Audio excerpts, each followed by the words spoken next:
اللہ کی سرتاب قدم شان ہے یہ، بولیے سبحان اللہ۔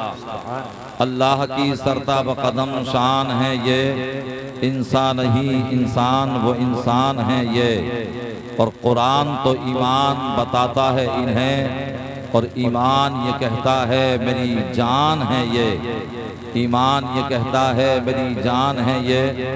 تو سرکار جانے کائنات ہیں، سرکار جانے ایمان ہیں، سرکار روح کائنات ہیں، سرکار روح انسانیت ہیں۔ تو جب اللہ کے نبی صلی اللہ تعالی وسلم کے نقوش قدم پر ہم چلیں گے، سرکار سے محبت کریں گے اور آپ کی سیرت طیبہ پر عمل کریں گے، تبھی ہم کامیاب اور ظفریاب ہو سکتے ہیں۔ مگر آج کل ہمارا بھولا بھالا مسلمان یہ سمجھتا ہے کہ بس گوشت کھائے جاؤ، عیش پرستی کی زندگی گزارو، کبھی جمعہ پڑھنے کے لیے چلے گئے یا کبھی عیدین پڑھنے کے لیے چلے گئے، اسی کا نام سنیت ہے، اور صرف اسی سے جنت مل جائے گی۔ جنت تو ملنا بہت بڑی بات ہے حضرات، اس سے تو کچھ بھی ملنے والا نہیں ہے، اس لیے کہ کچھ پانے کے لیے کچھ کھونا پڑتا ہے۔ آج تک آپ نے کبھی نہیں سنا ہوگا، اور نہ صبح قیامت تک آپ سن سکتے ہیں کہ آدمی اپنے گھر میں بیٹھا رہے، اپنے گھر میں مستی مارتا رہے، اور اس کی کھیتی تیار ہو جائے، اس کا کارخانہ ایٹومیٹک چلتا رہے، یا اس کی فیکٹری یوں ہی گامزن رہے اپنے منزل کی طرف، یا اس کی سیلری ہر مہینہ یوں ہی آتی رہے۔ ایسا بالکل ناممکن ہے۔ اگر فصل کاٹنی ہے تو ہمیں کھیتی میں کام کرنا پڑے گا، اگر ہمیں فیکٹری چلانی ہے تو روزانہ پابندی سے جانا پڑے گا، اگر ہمیں سیلری یا تنخواہ حاصل کرنی ہے تو ہمیں ملازمت کرنی پڑے گی، پابندی کرنی پڑے گی، ہزار ہاں نخرے دیکھنے پڑیں گے۔ تو بس اسی طریقے سے اگر تم اللہ اس کے رسول کو راضی کرنا چاہتے ہو تو اپنا عقیدہ بھی مضبوط کرو، اپنے ایمان میں بھی استحکام و دوام پیدا کرو، اور اپنے اعمال سے بھی یہ ظاہر و باہر کر دو کہ ہم مصطفیٰ کے سچے غلام ہیں، ہم نبی کی دین کے لیے، ہم نبی کی شریعت کے لیے، ہم نبی کی عزت و وقار کے لیے اپنا تن من دھن سب کچھ قربان کر سکتے ہیں، مگر دین مصطفیٰ پر کوئی حرف آ جائے ہم یہ گوارا نہیں کر سکتے ہیں۔ حضرات، جو مسلمان جلسے میں 1 گھنٹہ یا 2 گھنٹہ وقت نہ دے سکے، جو مسلمان چند قدم چل کر کے جلسے میں نہ آ سکے، جو مسلمان اپنی بستر کو نہ چھوڑ سکے، جو مسلمان اپنی خوابگاہ کو نہ چھوڑ سکے، جو مسلمان اللہ اس کے رسول کی محفل میں نہ آ سکے، تو وہ میدان کربلا کے مناظر کو کیسے جو ہے عمل پیرا اس پر ہو سکتا ہے، وہ کیسے میدان عمل میں جا سکتا ہے، وہ کیسے کسی میدان جنگ میں جا سکتا ہے۔ اور وہ دن دور نہیں ہے جو کہ تمہیں میدان میں نکلنا پڑے گا۔ اسی لیے تو کہنے والے نے کہا تھا کہ یہ خاموش مزاجی تمہیں جینے نہیں دے گی، اس دور میں جینا ہے تو کوہرام مچا کے جیو۔ تو لہذا میرے بھائیو، اگر کچھ پانا ہے تو کچھ کھونا پڑے گا۔ آج کے بعد یہ عزم مصمم کر لو اور یہ گانٹھ باندھ کر کے لے جاؤ کہ ہمارے محلے میں، ہماری بستی میں، یا ہمارے شہر مراد آباد میں، یا کرولے کی سرزمین پر جب بھی ہمارے ریلیشن میں، یا ہمارے پہچان میں، یا ہماری پہنچ میں جب جب اللہ اس کے رسول کی محفل کو سجایا جائے گا، آج ہم یہ عزم مصمم کر کے جاتے ہیں کہ ہم اپنا کام کاج چھوڑ کر کے جائیں گے، مگر ہم اس جلسے میں شرکت ضرور کریں گے۔ اگر یہ تمنا لے کر کے جاؤ گے اور جب جلسے سے تم اپنے اپنے گھروں کو لوٹ رہے ہوگے تو رب کی رحمت اعلان کرے گی، دیکھو یہ میرے وہ بندے جا رہے ہیں جن کی اللہ نے مغفرت فرما دی ہے۔ میں نے قرآن پاک کی آیت کریمہ کی تلاوت کا شرف حاصل کیا ہے۔ رب فرماتا ہے ما آتاکم الرسول فخذوہ وما نہاکم عنہ فانتہوا، کہ اے لوگوں میرا محبوب جو عطا فرمائے اسے تم لے لو اور جن بری باتوں سے روکے ان سے رک جاؤ۔ تو حضرات پتہ یہ چلا کہ نبی دیتے ہیں، اور دیتا کون ہے؟ زندہ ہی دیا کرتا ہے۔ آج تک آپ نے نہیں سنا ہوگا کہ کوئی مردہ ٹرین چلا رہا ہو، آپ نے نہیں سنا ہوگا کہ کوئی مردہ دکان چلا رہا ہو، آپ نے نہیں سنا ہوگا کہ کوئی مردہ پلین چلا رہا ہو۔ یعنی مردے کے اندر نہ دینے کی صلاحیت ہوتی ہے، مردے کے اندر نہ لینے کی صلاحیت ہوتی ہے، مردے کے اندر نہ چلانے کی صلاحیت ہوتی ہے۔ اگر کسی دکان پر اگر قبرستان سے اٹھ کر کے ایک مردہ آ جائے اور آنے کے بعد میں کہے مجھے 10 روپے کا سودا دے دو، تو دکاندار ایسا خائف و خاسر ہو جائے گا کہ پوری دکان کو اس کے حوالے کر کے کہے گا لو پوری دکان تمہارے حوالے ہے، اور وہ دکان کو چھوڑ کر کے چلا جائے گا۔ تو کہنے کا مقصد یہ ہے کہ زندے کے اندر ہی دینے کی صلاحیت ہوتی ہے اور زندے کے اندر ہی لینے کی صلاحیت ہوتی ہے۔ مردہ نہ دینے کی صلاحیت رکھتا ہے اور مردہ نہ لینے کی صلاحیت رکھتا ہے۔ تو ایک کاغن کے باحمیت مسلمانوں، تم بھی اسی زندہ نبی کا کلمہ پڑھنے والے ہو، تم بھی اسی کے دائرہ اسلام میں رہنے والے ہو، تم بھی اسی کی شریعت سے محبت کرنے والے ہو، تم بھی اسی مدینے والے پیغمبر کی سنتوں پر عمل کرنے والے ہو۔ تو پوری دنیا کو یہ بتا دو اور بوانگے دہل یہ اعلان کر دو کہ ہماری صبح زندہ ہے، ہماری شام زندہ ہے، ہمارے دل کی تختی پر نبی کا نام زندہ ہے۔ نعرہ تکبیر، نعرہ رسالت، علماء اہل سنت، فیضان سرکار مدینہ، نعرہ تکبیر، نعرہ رسالت زندہ باد۔ اللہ تبارک و تعالیٰ نے فرما دیا کہ میرا محبوب جو عطا فرمائے اسے تم لے لو۔ تو یہاں سے نبی کی حیات بھی ثابت ہو جاتی ہے۔ کچھ لوگ جو یہ کہا کرتے ہیں، چاہے وہ ٹانڈے والے ہوں، چاہے وہ دلی یا بھوپال والے ہوں، چاہے وہ شاہی یا مراد آباد والے ہوں، دنیا کے کسی بھی خطے یا چپے کے رہنے والے ہوں، جو یہ کہتے ہیں کہ نبی تو مر کر مٹی میں مل گئے، نبی تو پیٹ پیچھے کی خبر نہیں رکھتے۔ ارے نادانو، عشق مصطفیٰ کی عینک لگا کر، حب مصطفیٰ کا چشمہ لگا کر تم جب قرآن و حدیث کو پڑھو گے تو تمہیں پتا چلے گا اور معلوم ہوگا کہ رب نے اعلان فرما دیا کہ میرا محبوب جو عطا فرمائے اسے تم لے لو۔ تو پتا یہ چلا کہ زندہ ہی دیا کرتا ہے۔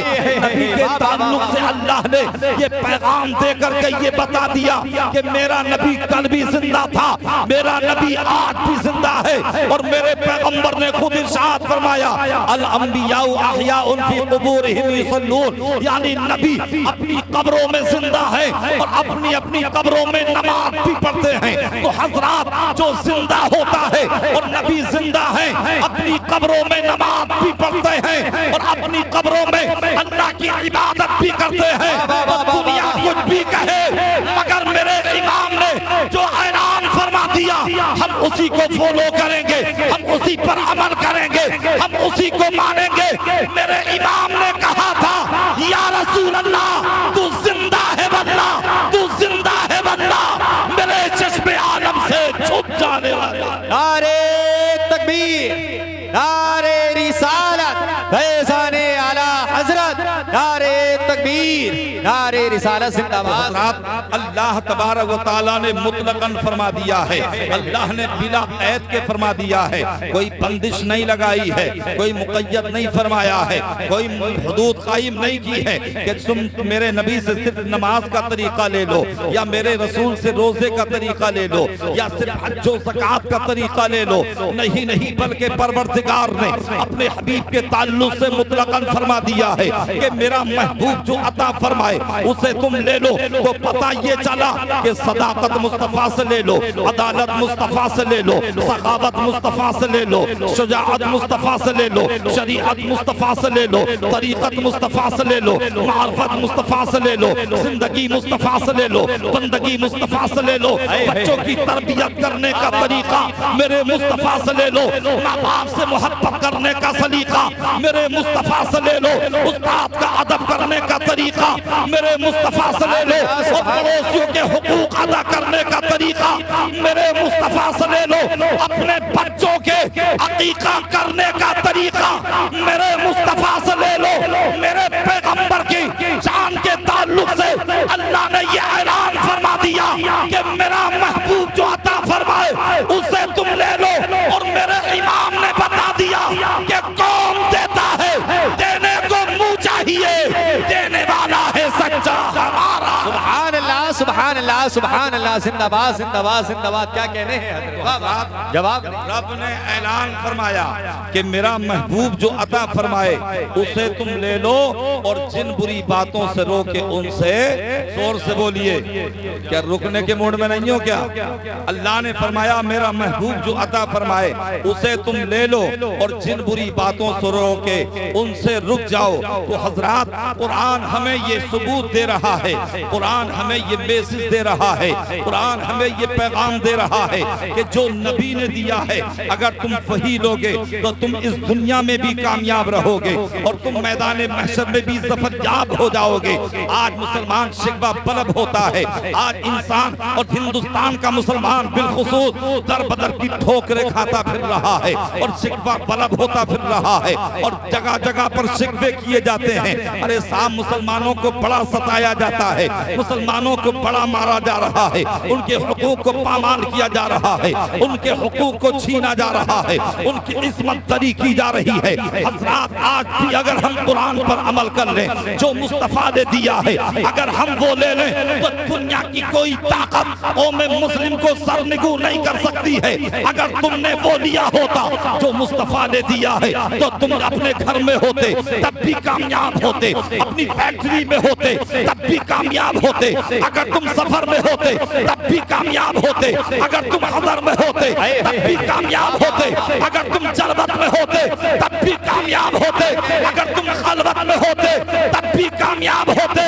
نبی نے جو دیا ہے اسے تم لے لو تو قسم خدا کی رب کی رحمت اعلان کرے گی، اے میرے بندو میرے محبوب کے دیے ہوئے کو لینا یہ تمہارا کام تھا، تمہیں کامیابی دینا یہ میرا کام۔ سبحان اللہ، نعرے تکبیر، نعرے رسالت، علماء اہل سنت مولانا ذاکر حسین صاحب قبلہ نعیمی، نعرے تکبیر، نعرے رسالت زندہ باد۔ آج ہم وہ لیتے کہاں ہیں؟ بڑے لائق الفائق ہیں ڈاکٹر نصر عالم صاحب اور ان کی اہلیہ اور ان کے اہل خانہ کہ جنہوں نے اپنے فرزند ارجمند کے عقیقہ مسنونہ کے موقع پر یعنی اس محفل کو سجایا، اپنے بچے کا عقیقہ کیا۔ آج دیکھیے اگر گاڑی آ جائے، اگر فور ویلر آ جائے، اگر اللہ ذرا سی دولت دے جائے، دے دے پروردگار دولت عطا فرما دے ذرا سی، تو آدمی پینٹ سے باہر نکلنے کی کوشش کرتا ہے، جامے سے باہر جانے کی کوشش کرتا ہے۔ اب اسے شریعت اچھی نہیں لگتی، اب اسے سنت اچھی نہیں لگتی، اب اسے یہ علماء اچھے نہیں لگتے، اب اسے یہ مدارس اچھے نہیں لگتے، اب اسے یہ مساجد اچھی نہیں لگتی۔ اب تو وہی اچھی لگتی ہیں جو کہ بمبئی میں کرائے پر ناچتی ہیں، اب تو وہی اچھے لگتے ہیں جو چند سکوں کے عوض اپنے ایمان کا اور دین کا سودا کیا کرتے ہیں، اب تو وہی انگریز اچھے لگتے ہیں جو کل بھی اسلام کے دشمن تھے آج بھی دشمن ہیں، اب تو وہی اچھے لگتے ہیں جو اسلام کی مخالفت کرتے ہیں۔ اگر ان سے کہا جائے ارے صاحب سنت رسول پر عمل کر لو، اپنے بچوں کو اسلامی لبادہ اڑھا دو، تو انسان یہ کہتا نظر آتا ہے ارے صاحب یہ تو ماڈرن زمانہ ہے، ارے یہ تو فیشن کا زمانہ ہے، ارے یہ تو نیا زمانہ ہے، تم تو پرانے زمانے کی باتیں کر رہے ہو۔ حضرات نہ کل زمانہ نیا تھا، نہ آج زمانہ نیا ہے، نہ صبح قیامت تک زمانہ نیا ہوگا۔ مسلمانوں کے لیے تو کل بھی وہی قرآن تھا، آج بھی وہی قرآن ہے، صبح قیامت تک وہی قرآن رہے گا۔ کل بھی ہماری شریعت وہی تھی، آج بھی ہماری شریعت وہی ہے، صبح قیامت تک وہی شریعت رہے گی۔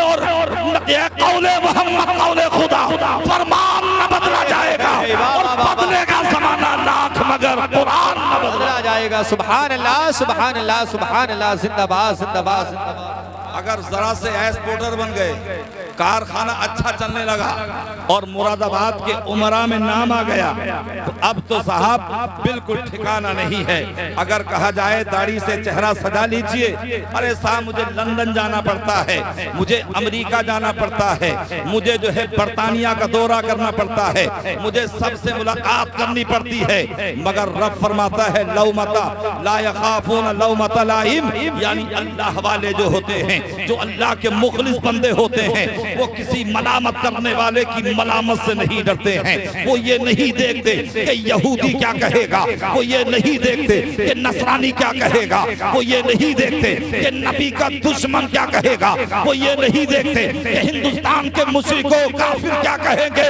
بلکہ وہ یہ دیکھتے ہیں کہ میرے آقا کی سنت کی چیز میں ہے، میرے آقا نے کیا دیا ہے، میرے آقا نے کیا ہمیں عطا فرمایا ہے۔ جب وہ اس پر عمل کرتے ہیں تو پروردگار کامیابی عطا فرماتا ہے۔ جب تک وہ دنیا میں رہتے ہیں باعزت رہتے ہیں، جب دنیا سے جائیں گے اللہ انہیں جنت عطا فرمائے۔ ہے سبحان اللہ، کیا بات ہے، واہ واہ واہ۔ میں مراد آباد کی کئی مثال اس لیے دے رہا ہوں کہ میں بھی مراد آباد کا رہنے والا ہوں۔ حضرات گرامی، تو اللہ نے فرمایا میرا محبوب جو عطا فرمائے اسے تم لے لو، اور جن بری باتوں سے روکے ان سے، زور سے بولیے، جن بری باتوں سے روکے ان سے رک جاؤ۔ تو جن بری باتوں سے اللہ کے نبی نے ہمیں روکا ہے ان باتوں سے ہمیں رکنا ہوگا۔ مگر آج قوم مسلم کہاں رک رہی ہے؟ آج شراب کے میخانے ہم جاتے ہیں، شراب کے جام و مینا ہمارے ہاتھ میں ہیں، شراب کے پیالے ہمارے ہاتھ میں ہیں، آج سود لیتے ہم نظر آتے ہیں، آج ہم آپس میں تضاد کرتے نظر آتے ہیں۔ مگر مسلمانوں یاد رکھنا، دنیا کی خرافات میں یا دنیا کی برائیوں میں خیر نہیں ہے۔ اگر خیر ہے تو فرائض کی ادائیگی میں ہے، اگر خیر ہے تو سنت مصطفیٰ پر عمل کرنے میں ہے۔ اور کسی عاشق رسول نے کہا تھا کہ اے مسلمانوں اور اے انسانوں، اگر تم دونوں جہان کی کامیابی چاہتے ہو تو میرے فیصلے پر عمل کر لو کہ دونوں جہاں میں مطلوب کر تمہیں آرام ہے، ان کا دامن تھام لو جن کا محمد نام۔ سبحان اللہ سبحان اللہ سبحان اللہ سبحان اللہ، کیا کہنے ہیں۔ بڑے لائق و فائق ہیں ڈاکٹر نصر عالم صاحب، ماشاءاللہ ایک چھوٹا سا بچہ ابھی اسٹیج پہ آیا تھا اور گلاب کے پھول پڑ رہے تھے، بچہ بھی پھول جیسا لگ رہا تھا، بڑا حسین لگ رہا تھا، بڑا خوبصورت لگ رہا تھا، بڑا اچھا لگ رہا تھا۔ حضرات گرامی، تو انہوں نے یہ بڑا اچھا کیا ہے، اور یہ جسے رب کی توفیق ہوتی ہے، رب جسے یہ توفیق عطا فرماتا ہے، وہی اس کے حبیب کی سنتوں پر عمل کرتا ہے، وہی اس کے فرائض و واجبات پر عمل کرتا ہے۔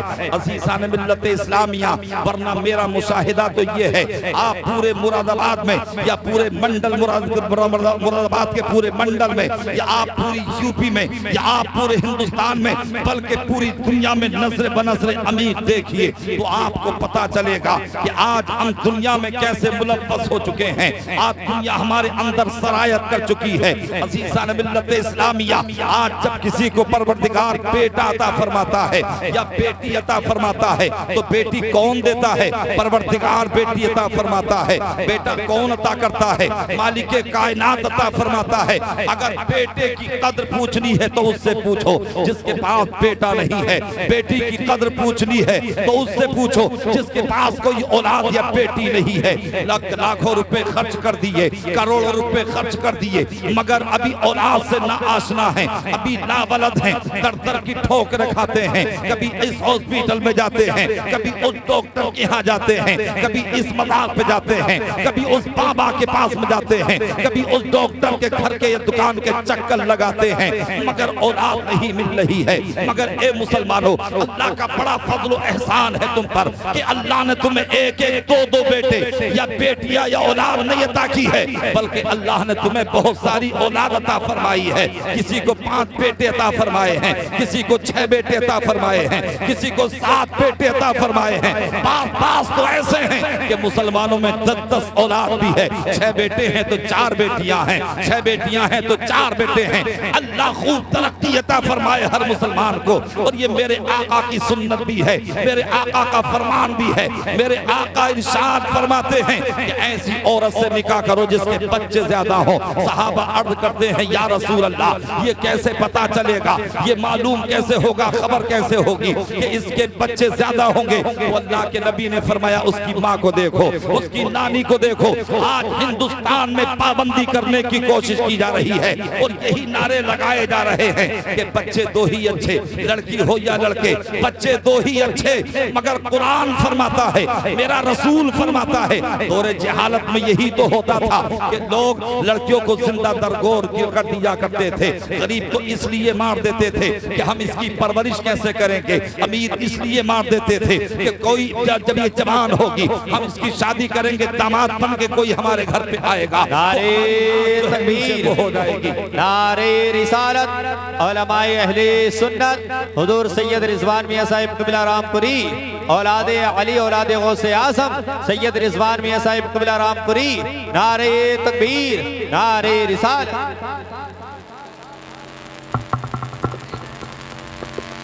دیکھیے حضرت علامہ مولانا سید رضوان میاں صاحب اللہ تشریف لا چکے ہیں اور میرے بعد حضرت کا مدلل مفصل اور متحقق خطاب ہوگا. لہذا بس تھوڑی سی دیر کے لیے میں اور آپ کے سامنے حاضر ہوں. محبت سے بولیں سبحان اللہ. تو میں عرض یہ کر رہا تھا کہ آج پابندی لگانے کی کوشش کی جا رہی ہے. یہی دور جہالت میں ہوتا تھا تو امیر اس لیے مار دیتے تھے کہ کوئی داماد بن کے ہمارے گھر کو آئے گا تو ہماری مونچھ نیچے کو ہو جائے گی.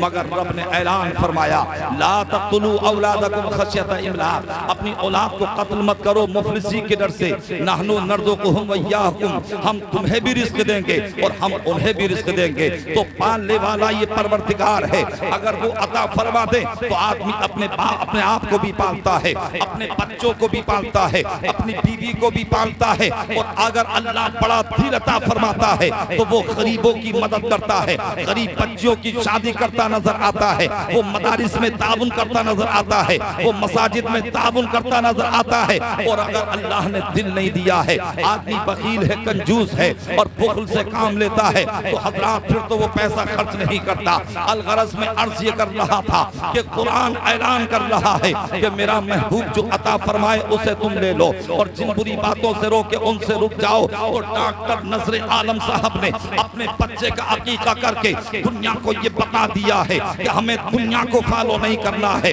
ہمیں انگریزوں کو فالو نہیں کرنا ہے, ہمیں نصرانیوں کو فالو نہیں کرنا ہے, ہمیں کسی رقاص کو فالو نہیں کرنا ہے, یا ہمیں رقاصاؤں کو یا بمبئی کے نچنیوں کو فالو نہیں کرنا ہے. اگر ہمیں فالو کرنا ہے تو مدینے کے پیغمبر کو فالو کرنا ہے. اگر ہمیں عمل کرنا ہے تو سنت مصطفیٰ پر عمل کرنا ہے.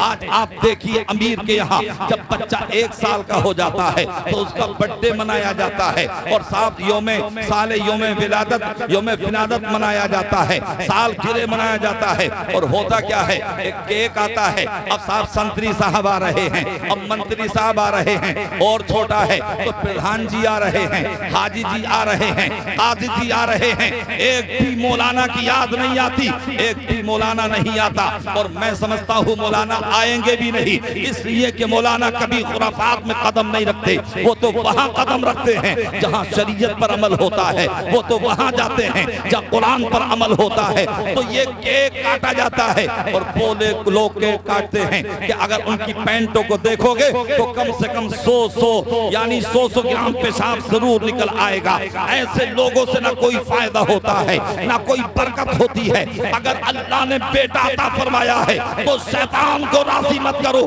بلکہ اپنے پروردگار کو راضی کرو اور اپنے بچے کا عقیقہ کر کے یہ اعلان کر دو, پروردگار تو نے یہ بیٹا عطا فرمایا تو میں تیرے حبیب کی سنت عقیقہ کو ادا کر رہا ہوں اور میں اپنے بچے کی جان کا صدقہ دے کر کے اس جانور کی شکل میں یہ عقیقہ کر رہا ہوں. تو میری بھی حفاظت فرما, تو میرے بیٹے کی بھی حفاظت فرما. علماء فرماتے ہیں کہ جس بچے کا عقیقہ کر دیا جاتا ہے وہ بچہ بیماریوں سے اور بلاؤں سے محفوظ کر دیا جاتا ہے. سبحان اللہ, سبحان اللہ, سبحان اللہ. بڑا بیمار ہوتا ہے تو کہتے ہیں کہ صاحب صدقہ دو, صاحب صدقہ دو, صاحب صدقہ دو. اب اگر کوئی بخیل نہیں ہے تو صدقہ دے دیتے ہیں. کبھی جو ہے کسی مدرسے میں جو ہے بکرا بھجوا دیا اور جو ہے کبھی کسی مدرسے میں بکرا بھجوا دیا, یا صدقہ غریب کو دے دیا یا امیر کو دے دیا. یہ تو جو لوگ سخی فیاض ہوتے ہیں اور جو دیالو ہوتے ہیں وہ کیا کرتے ہیں، مگر بخیل تو ان سے بھی گریز کیا کرتے ہیں، وہ ایسے کاموں میں بھی قدم آگے نہیں بڑھاتے ہیں۔ اب حضرات گرامی میں عرض یہ کرنا چاہتا ہوں، جب بچہ پیدا ہوتا ہے تو 7ویں دن اس کا عقیقہ کیا جائے۔ مثال کے طور پر اگر بچہ جمعرات کے دن پیدا ہوا ہے تو جمعرات کے دن 7ویں دن نام بھی رکھا جائے اور اس کا عقیقہ بھی کیا جائے۔ اب لڑکے کے لیے مستحب 2 بکرے ہیں، لڑکی کے لیے 1 بکری ہے، لیکن اگر لڑکے کے لیے 1 بکرا کر دیا جائے اور لڑکی کے لیے بھی 1 بکرا یا بکری کر دی جائے تب بھی کوئی قباحت یا گریز نہیں ہے، بلکہ اللہ پھر بھی قبول فرما لیتا ہے۔ تو لہذا ہم اپنے بچوں کا نام بھی اچھا رکھیں اور ہم اپنے بچوں کا عقیقہ کرنے کی بھی کوشش کریں، لیکن ایک بات کا اور خیال رکھیے، آج کچھ لوگ جو ہے سود پر پیسہ لیتے ہیں، قرضہ لے کر کے عقیقہ کرتے ہیں، تو ایسا کام مت کیجئے، سود لے کر کے یا قرضہ لے کر کے عقیقہ مت کیجئے۔ اگر اللہ نے دولت دی ہے، سرمایہ دیا ہے، اگر تمہیں ثروت عطا فرمائی ہے تو تم اللہ کا شکر ادا کرو، ورنہ پوری زندگی میں جب بھی عقیقہ کر دیا جائے گا تو عقیقہ ادا ہو جاتا ہے۔ اور اپنے بچوں کا نام اچھا نام رکھیے۔ آج ہماری مائیں بہنیں بھی بیٹھی ہیں، ہمارے بھائی بھی بیٹھے ہیں، جب کسی کے لڑکی یا لڑکا پیدا ہوتا ہے تو حضرات مولانا سے تو بعد میں پوچھا جاتا ہے، سید صاحب کے پاس میں تو بعد میں جاتے ہیں، پہلے جو ہے باجی نام رکھتی ہیں، اور وہ نام کیسا رکھیں گی؟ جو ٹی وی میں دیکھا ہوگا یا جو اخبار میں دیکھا ہوگا یا جو فیس بک پر دیکھا ہوگا یا جو یوٹیوب پر دیکھا ہوگا۔ حضرات گرامی ایک جگہ میں گیا تو انہوں نے اپنی بیٹی کا نام مجرمین رکھا ہوا تھا۔ میں نے کہا بھائی تم نے مجرمین نام کیوں رکھا ہے؟ کہا قرآن میں ہے۔ میں نے کہا قرآن میں تو خبیث بھی ہے، قرآن میں تو ابلیس بھی ہے، قرآن میں تو مردود بھی ہے، تو لہذا یہ تو دیکھو کہ کس معنی میں ہے اور کس موقع پر جو ہے وہاں نام یہ آیا ہے۔ لہذا سب سے اچھے نام رب کی بارگاہ میں عبداللہ یا عبد الرحمن ہیں۔ اگر بیٹا پیدا ہو تو اللہ کے نام پر نام رکھے جائیں، یعنی عبد اس میں لگا دیا جائے، یا تو عبداللہ رکھا جائے یا عبد الرحمن رکھا جائے، اور اگر وہ نام نہ رکھیں تو آپ مصطفیٰ جان رحمت کے نام پر نام رکھیں۔ میرے آقا ارشاد فرماتے ہیں سمو باسمی، کہ تم اپنے بچوں کا نام میرے نام پر رکھو۔ حضرات گرامی لیکن آج ہمیں تو نئے نام چاہیے۔ حضرات بار بار متعدد مرتبہ پوچھا جاتا ہے کہ نیا سا نیا نام بتا دو، مگر یاد رکھیے آج اس مجلس میں یہ عزم مصمم کر کے جائیے کہ ہم اپنی بیٹیوں کا نام سرکار کی بیٹیوں کے نام پہ نام رکھیں گے، ہم اپنے بیٹوں کا نام سرکار کے نام پر رکھیں گے یا سرکار کے بیٹوں کے نام پر نام رکھیں گے۔ میرے آقا ارشاد فرماتے ہیں کہ تم اپنے بچوں کا نام میرے نام پر رکھو۔ میں نے عرض کی یا رسول اللہ اگر ہم اپنے بچوں کا نام آپ کے نام پر رکھیں گے تو ہمیں اس کا فائدہ کیا حاصل ہوگا، ہمیں اس کی منفعت کیا ملے گی؟ تو میرے پیغمبر نے ارشاد فرمایا کہ جس کا نام محمد ہوگا قیامت کے دن جب تک میں اسے جنت میں داخل نہیں کرا دوں گا اس وقت تک میں جنت میں نہیں جاؤں گا۔ سبحان اللہ سبحان اللہ۔ مگر ہمارے ہاں نام تو ہونے چاہیے پپو، گڈو، اور لڑکیوں کے بھی عجیب عجیب نام چل رہے ہیں۔ بہرحال وقت کی قلت دامنگیر ہے، میں اسی پر اپنی گفتگو کو ختم کرتا ہوں، اور سرکار فرماتے ہیں من احب سنتی فقد احبنی ومن احبنی کان معی فی الجنہ۔ جس نے میری سنت سے محبت کی اس نے مجھ سے محبت کی، اور جس نے مجھ سے محبت کی وہ جنت میں میرے ساتھ میں ہوگا۔ تو سرکار کی سنتوں سے محبت کیجئے، سرکار سے محبت کیجئے۔ جب ہم سرکار سے محبت کریں گے تو انشاءاللہ ہمارا داخلہ جنت میں ضرور ہوگا، اس لیے کہ سرکار کے ساتھ ہم جنت میں جائیں گے۔ اب ماہ ربیع الاول شروع ہونے والا ہے، اور سنیچر کے دن یعنی آج 27 تاریخ ہے چاند کی، سفر المظفر کی، ابھی عرس رجبی پرسوں گزرا ہے، آج 27 تاریخ ہے۔ اب جیسے ہی یکم ربیع الاول شریف ہوگا، ماہ نور کا چاند نظر آئے گا، تو پوری دنیا میں جو ہے ایک عظیم مسرت کی لہر دوڑے گی اور ایک خوشی کی لہر دوڑے گی۔ مگر کچھ لوگ ایسے بھی ہوں گے جن کے چہروں کا جغرافیہ بدل جائے گا، کچھ لوگوں کے چہرے تو ایسے ہو جائیں گے جیسے کہ سوکھا ہوا کریلا ہوتا ہے۔ مگر آپ یہ مت دیکھیے، بلکہ یہ دیکھیے کہ جب سرکار دنیا میں تشریف لائے تو حضرت جبریل امین جھنڈے لگائے تھے، اور کعبے کی چھت پر لگایا تھا، اور مشرق میں بھی لگایا اور مغرب میں بھی لگایا۔ ہم بھی جبریل امی کی سنت پر عمل کر کرتے ہوئے اپنے گھروں میں چراغاں کرتے رہیں گے، اپنے گھروں میں جھنڈے بھی لگائیں گے اور ہم جلوس بھی نکالیں گے۔ اگر کوئی روکنے کی کوشش کرے گا تو انہیں یہ پیغام دے دینا اور زبان اعلیٰ حضرت میں بتا دینا کہ حشر تک ڈالیں گے ہم پیدائش مولا کی دھوم، مثل فارس نزد کے قلعے گراتے جائیں گے اور خاک ہو جائیں عدو جل کر، مگر ہم تو رضا دم میں جب تک دم ہے ذکر ان کا سناتے جائیں گے۔ وما علینا الا البلاغ والسلام علی من اتبع الہدی۔